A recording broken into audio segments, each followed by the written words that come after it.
Salut les pêcheurs, alors ça y est, on arrive à la fin de l'hiver et c'est le début du printemps, sauf que on n'est pas encore vraiment au printemps, parce qu'on voit bien qu'il commence à faire encore froid, il fait pas encore chaud. Et ce qui se passe, c'est que on est en train de revenir sur une période qui est un peu plus chaude. Qu'est-ce qu'il y a à pêcher en ce moment? Voilà, c'est ça la grande question. Il y a toujours des calamars, des seiches et des poulpes. Ça, clairement, il y en a, ils sont là. Et moi, j'en fais jusqu'au mois de mai. Donc, vous pouvez facilement continuer à en attraper du bord de la digue, sur la plage, sortie du port, comme en bateau.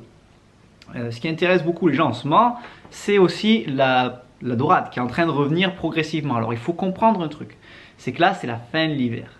Et c'est pas encore le printemps. On est entre les deux. Vous voyez? Ce qui fait que les poissons vont s'activer en même temps que la météo va se réchauffer. C'est-à-dire que si l'eau elle reste fraîche, les poissons ils sont comme vous quand il fait froid.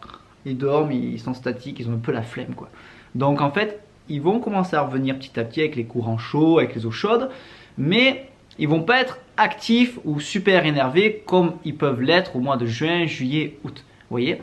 Donc il faut comprendre que les dorades, elles étaient au large et elles commencent à revenir près du bord, près des côtes, dans les ports, tout ça.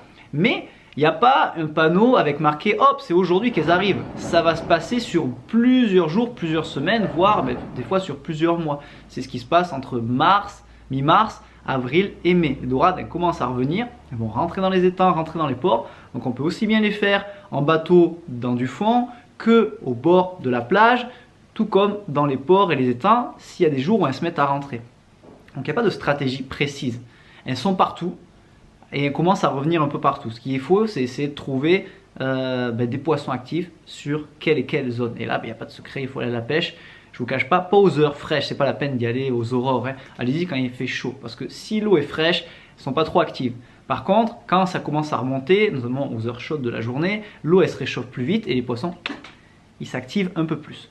Donc, si vous voulez pêcher la dorade, utilisez plutôt des vers ou des appâts qui saignent bien, qui se sentent forts, parce que les poissons ils sont un peu endormis dans l'eau. Plus ça va sentir fort, plus ça va les énerver, ça va les exciter et ils vont être un peu plus réactifs sur ce genre de choses. Et une chose aussi, regardez le fil de vos moulinets, parce que vous avez passé l'hiver avec vos moulinets rangés dans leur boîte, dans leur garage, dans leur bateau. Vous les avez laissés tranquilles et vous les reprenez plusieurs mois plus tard. Sauf qu'en fait, des fois le fil, ce qui se passe c'est que c'est du plastique et avec, si vous l'avez utilisé toute l'année, qu'il a passé l'hiver enfermé dans votre garage ou dans votre bateau ou alors bien enroulé autour de la bobine, il se peut que quand vous allez jeter, le fil aura gardé la mémoire et un peu vieilli pendant ces mois où vous ne l'avez pas utilisé.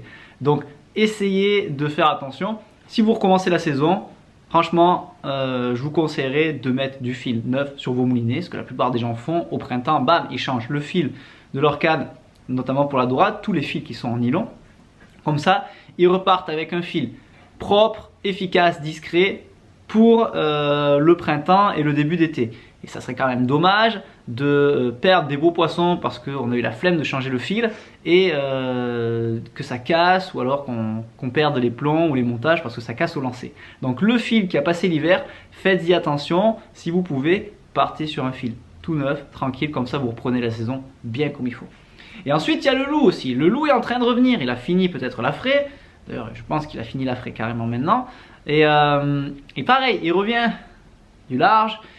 Il est maigre, il a passé l'hiver à utiliser toutes ses réserves de nourriture, il s'est reproduit, il est fatigué le gars. Et en plus l'eau est fraîche donc il dort. Ce qui se passe c'est que les loups qui sont là maintenant font pas du tout le même poids que les loups que vous aurez pu voir en automne. Les loups que vous avez vus en automne, c'était bien gras, ils avaient bien mangé pour pouvoir faire des réserves et partir en hiver. Là ils reviennent, ils sont tout maigres, ils sont tout faibles, mais ils ont faim. Par contre, ils sont pas faciles à faire mordre en ce moment parce qu'en fait ils sont vraiment pas actifs et il faut que l'eau se réchauffe pour les activer, qu'ils aient un peu faim. Et aussi ce qui se passe c'est que quand l'eau va se réchauffer, il y a le poisson fourrage qui va revenir sur les côtes et là il va passer au grand buffet. Sauf qu'en ce moment le poisson fourrage il n'y en a pas forcément partout et il n'a pas envie de chasser tout le temps. Donc une stratégie qui est vraiment intéressante maintenant quand les loups sont faibles, qui ne veulent pas beaucoup se déplacer, qui ne sont pas actifs et qui sont difficiles à faire mordre, c'est de pêcher avec des leurres qui sont sur le fond. Donc là, bien entendu, des leurres souples et qui plus est, des leurres souples avec des couleurs très flashy. Vous voyez, des couleurs très flashy parce qu'en fait, le loup, là on va essayer de l'énerver. Il est au fond calé, il bouge pas, il a la flemme, mais il a faim, mais il a la flemme. Donc ce qui se passe, c'est qu'on va aller le chercher au fond avec des leurres souples qui vont descendre bien au fond. Et surtout, on va utiliser beaucoup de shads. Les shads, c'est les leurres souples avec la queue plate. Parce qu'en fait, les shads vont émettre des grosses vibrations dans l'eau, ce qui va avoir pour intérêt de réveiller les poissons pas actifs. Donc privilégiez les shads et si vous pouvez dans les couleurs flashy pour que ça les excite, pour que ça les énerve. Et là, bam, ils vont venir taper. Par contre, dès que la météo elle va commencer à changer, qu'il va commencer à faire chaud, qu'on va retirer des couches de vêtements, là ça va pas être la même stratégie. Donc ça c'est les stratégies pour l'entre-deux. Vous me direz si vous avez pris du poisson avec ça.